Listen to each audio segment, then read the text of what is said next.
ಕೆನ್ನಿಸ್ bag ಈ ಬ್ಯಾಗ್ನ ನಾನು ತುಂಬ ಇಷ್ಟಪಟ್ಟು ತಗೊಂಡಿದ್ದು ಈ ಡಿಸೈನ್ಗೋಸ್ಕರ. ಆನ್ಲೈನ್ ರಿವ್ಯೂಸ್ ನೋಡ್ಬೇಕಾದ್ರೂ ಕೂಡ ತುಂಬ ಜನ ಹೇಳಿದ್ರು ಎಲ್ಲ ಚೆನ್ನಾಗಿದೆ, ಬಟ್ ಇಲ್ಲಿ ಓಪನ್ ಇದೆ, ಅದು ಇರಬಾರ್ದಿತ್ತು ಅಂತ. ಅದನ್ನ ನೋಡಿದೆ, ಇಗ್ನೋರ್ ಮಾಡಿ ತಗೋಬಿಡೋಣ ಅಂತ ಅಂದ್ಬಿಟ್ಟು ತಗೊಂಡೆ. ತಗೊಂಡ ಮೇಲೂ ತುಂಬ ಜನ ಹೇಳಿದ್ರು ಎಲ್ಲ ಚೆನ್ನಾಗಿದೆ, ಬಟ್ ಈ ಜಿಪ್ ಕವರ್ ಆಗಬೇಕಾಗಿತ್ತು ಕಂಪ್ಲೀಟ್ ಆಗಿ ಅಂತ.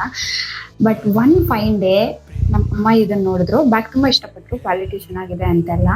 She said something else which made me pass ಅಂತಾರಲ್ಲ ಹಂಗೆ. ಈ ಬ್ಯಾಗ್ ಅಲ್ಲಿ ಜಿಪ್ ಕಂಪ್ಲೀಟ್ ಆಗಿ ಕವರ್ ಆಗಲ್ಲ. ಆಕ್ಚುಲಿ ಆ ಕಡೆ ಈ ಕಡೆ ಓಪನ್ ಸ್ಪೇಸ್ ಇರೋದು ಎಷ್ಟು ಒಳ್ಳೇದು ಗೊತ್ತಾ. ಬಾಟಲ್ ಇಟ್ಕೋಬಹುದು or any object which is longer, umbrella ಅಥವಾ ಯಾವ್ದಾದ್ರು ಇಟ್ಕೋಬಹುದು. ಎಷ್ಟು ಸಖತ್ ತಾನೆ ಅಂತ. Then I understood how some people can only see the opportunities and possibilities everywhere and almost in everything. I just wish I could observe even 10% of that mindset.